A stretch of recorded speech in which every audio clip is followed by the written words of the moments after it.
അത് നമ്മൾ നോക്കാൻ പോകുന്നത് തൊഴിൽവീതിയിലെ ഡിഗ്രി ലെവല് LSDക്ക് വേണ്ടി തയ്യാറാക്കിയ കണ്ടന്റ് ആണ്. എങ്കിലും ഇത് ഇന്ത്യ ചരിത്രമാണ്, മലയാളത്തിലാണ് കൊടുത്തേക്കുന്നത്. അതുകൊണ്ട് തന്നെ 10th ലെവലൊക്കെ പഠിക്കുന്നവർക്കും എല്ലാവർക്കും, അത്യാവശ്യം എല്ലാവർക്കും നോളജ് വേണമെന്ന് ആഗ്രഹിക്കുന്ന എല്ലാവർക്കും ഈ ഒരു കണ്ടന്റ് പഠിച്ചു വെക്കാം. അങ്ങനെ നമ്മൾ തൊഴിൽ വാർത്ത തൊഴിൽവീതിയിൽ വരുന്നത് ഇങ്ങനെ ഒരു എക്സാമിന്റെ ബേസ് ചെയ്ത് മാറ്റാത്തതാണ് നല്ലത്. ഓക്കെ, അപ്പം എന്തായാലും നമുക്ക് നോക്കാം. താഴെ കൊടുത്തിരിക്കുന്നവയിൽ മുഹമ്മദ് അലി ജിന്ന മുന്നോട്ട് വെച്ച 14 നിർദ്ദേശങ്ങളിൽ ഉൾപ്പെടുന്നത് ഏതൊക്കെയാണ് എന്നാണ് ചോദിച്ചേക്കുന്നത്. ഉൾപ്പെടുന്നതാണ് ചോദിച്ചേക്കുന്നത്. അപ്പൊ 14 തത്വങ്ങളൊന്നും നമ്മൾ അങ്ങനെ ഡീറ്റെയിൽ ആയിട്ട് പഠിച്ചിട്ടില്ല അല്ലേ. പക്ഷെ അത് ഡീറ്റെയിൽ ആയിട്ട് ചോദിച്ചിട്ടുണ്ട്. അത് നമ്മൾ ഡീറ്റെയിൽ ആയിട്ട് പഠിച്ചു വെച്ചേക്കുക. 4 ഓപ്ഷൻസ് തന്നിട്ടുണ്ട്. നമ്മൾ തെറ്റായിട്ടുള്ളത് വായിച്ച് പഠിക്കാൻ നിൽക്കണ്ട. സി ആണ് ഉത്തരം, 1ഉം 4ഉം ആണ്. അപ്പൊ ശരി മാത്രം പഠിച്ചേക്കുക. ഇങ്ങനെയൊക്കെ ഉള്ളത് വരുമ്പോൾ ശരി മാത്രം പഠിക്കുക, തെറ്റ് നമ്മൾ സ്കിപ്പ് ചെയ്യുക. പഠിച്ചതിന് ശേഷം അറ്റൻഡ് ചെയ്യുമ്പോൾ ഈ ഒരു രീതിയിലുള്ള ക്വസ്റ്റ്യൻസ് അറ്റൻഡ് ചെയ്യാനായിട്ട് നോക്കുക. എൻ്റെ മാത്രം കൺസെപ്റ്റാണ്, താല്പര്യം ഉണ്ടെങ്കിൽ നോക്കിയാൽ മതി. ഭാവി ഭരണഘടന ഫെഡറൽ രീതിയിലുള്ളതും പ്രവിശ്യകൾക്ക് അവശിഷ്ടാധികാരം നൽകുന്നതുമായിരിക്കണം. അതാണ് ജിന്നയുടെ ഒരു 14 തത്വത്തിൽ വരുന്നത്.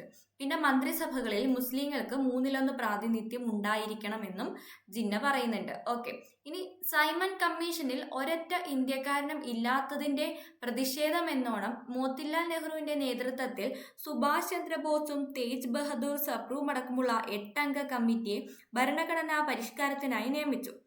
അതിന്റെ ഫലമായി 1928 പൂർത്തീകരിക്കപ്പെട്ട നെഹ്റു റിപ്പോർട്ടിനെ ഹിന്ദു മഹാസഭ, മുസ്ലിം ലീഗ്, സിഖ് നേതാക്കൾ ആരും അനുകൂലിച്ചില്ല. ഈ അവസരത്തിൽ 1929 മാർച്ചിൽ ഡൽഹിയിൽ ചേർന്ന മുസ്ലിം ലീഗ് സമ്മേളനത്തിന്റെ അധ്യക്ഷത വഹിക്കവെയാണ് നമ്മുടെ മുഹമ്മദ് അലി ജിന്ന 14 തത്വങ്ങൾ നിർദ്ദേശം മുന്നോട്ട് വെച്ചത്.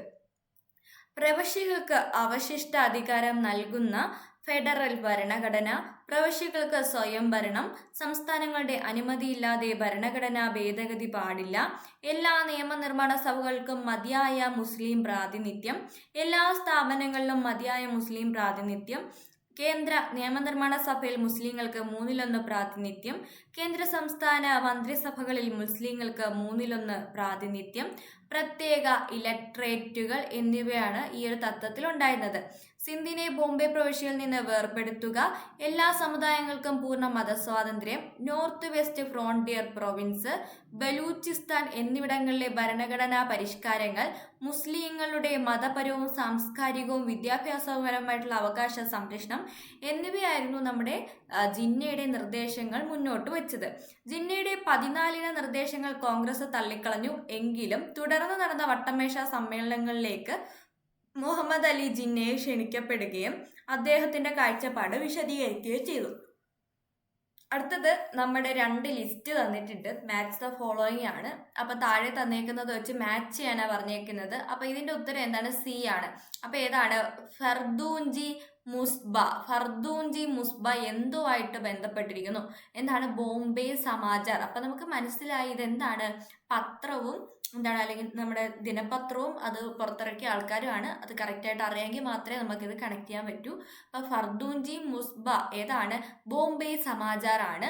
PA മോട്ടിവാല ഏതാണ്? ജംഷാദ് എന്ന് പറയുന്ന മാസികയാണ്. അതുപോലെ ബാബു ജോഗേന്ദ്രനാഥ് ബോസ് ഏതാണ്? ബംഗ് ബാസി എന്ന് പറയുന്ന സംഭവമാണ്. ദയാൽ സിംഗ് മജിദിയ ദ ട്രിബ്യൂൺ എന്ന് പറയുന്ന വാരിക അല്ലെങ്കിൽ ദിനപത്ര സംഭവമാണ് പുള്ളിയും പുറത്തിറക്കിയത്. ഓക്കെ, അപ്പൊ ഇന്നും പ്രചാരത്തിലുള്ള ഇന്ത്യയിലെ ഏറ്റവും പഴക്കം ചെന്ന ദിനപത്രം ഏതാണ്? അത് ബോംബെ സമാചാർ ആണ്. ഇപ്പൊ ഇത് അറിയപ്പെടുന്നത് മുംബൈ സമാചാർ എന്നാണ്. 1822 പാഴ്സി വിചക്ഷണനായ ഫർദൂൻജി ജിസ്മർ ഖാൻ ആണ് ബോംബെ സമാചാർ ആരംഭിച്ചത്. ആദ്യം വാരികയായിട്ടാണ് അത് തുടങ്ങിയത്. പിന്നീട് 10 വർഷങ്ങൾക്ക് ശേഷം പേര് മുംബിന സമാചാർ എന്നാക്കി മാറ്റി. 1855 അത് എന്തായി മാറിയത്? ദിനപത്രമായി മാറിയത്. 1832 പ്രസിദ്ധീകരിച്ച ഗുജറാത്തി വാരികയാണ് PM മോട്ടിവാല തുടക്കം കുറിച്ച ജാമി ജംഷാദ്. ഇംഗ്ലീഷിലെ വാർത്തകളും ഇതിൽ പ്രസിദ്ധീകരിച്ചിരുന്നു. 1853 ദിനപത്രമായെങ്കിലും പിന്നീട് വീണ്ടും വാരികയിലേക്ക് മാറ്റപ്പെടുകയായിരുന്നു.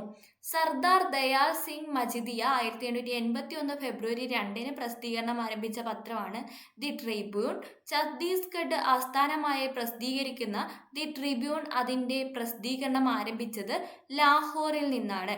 പഞ്ചാബ് നാഷണൽ ബാങ്കിന്റെ സ്ഥാപക ചെയർമാനായിരുന്ന സർദാർ ദയാൽ സിംഗ് മജിദിയ സാധാരൺ ബ്രഹ്മ സമാജുമായി ചേർന്ന് പ്രവർത്തിച്ചിരുന്നു.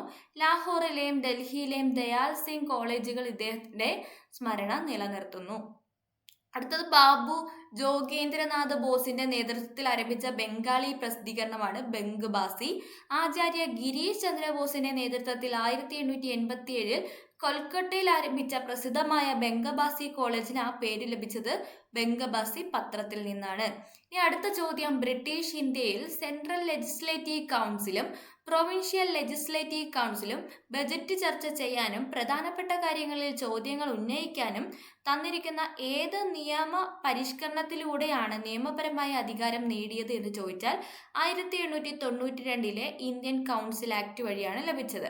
ഓക്കെ, റിച്ചാർഡ് ആക്ടൺ ക്രോസ് ആണ് 1890 ബ്രിട്ടീഷ് പാർലമെന്റിൽ ഇന്ത്യൻ കൗൺസിൽ ആക്ട് അവതരിപ്പിച്ചത്. അപ്പൊ ഇന്ത്യൻ കൗൺസിൽ ആക്ട് 1890 അവതരിപ്പിച്ചത് ആരാണ്? റിച്ചാർഡ് ആക്ടൺ ക്രോസ് ആണ്.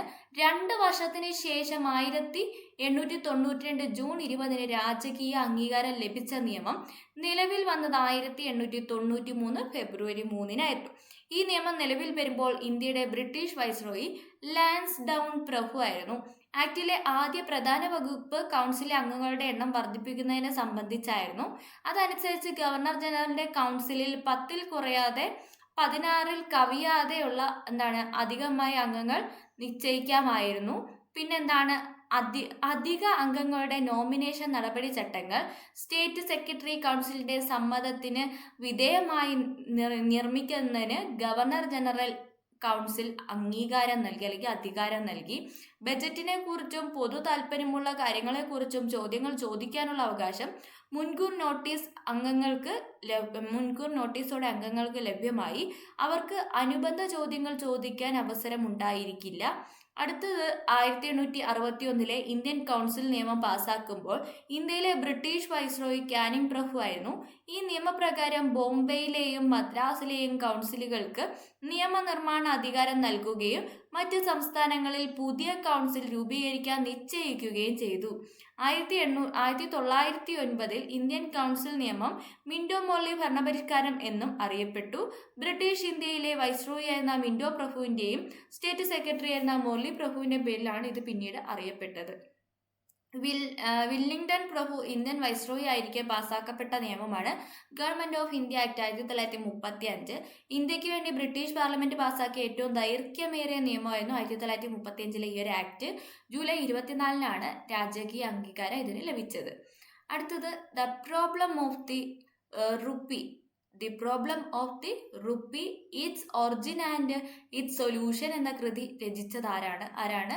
BR അംബേദ്കർ ആണ്. 1923 തന്റെ ഡോക്ടറൽ തിസീസുമായി ബന്ധപ്പെട്ട് BR Ambedkar London school of ഇക്കണോമിക്സിൽ അവതരിപ്പിച്ച പഠന ഗ്രന്ഥമാണ് the problem of the rupee. Indian നാണയമായ രൂപയുമായി ബന്ധപ്പെട്ട പ്രശ്നങ്ങൾ വിശദീകരിക്കുകയാണ് നമ്മുടെ അംബേദ്കർ ചെയ്തത്. ഓക്കെ, ഇത്രയും നമുക്ക് ഈ ഒരു സെക്ഷൻ നോക്കാം. അടുത്ത പാർട്ടായിട്ട് എടുക്കാം.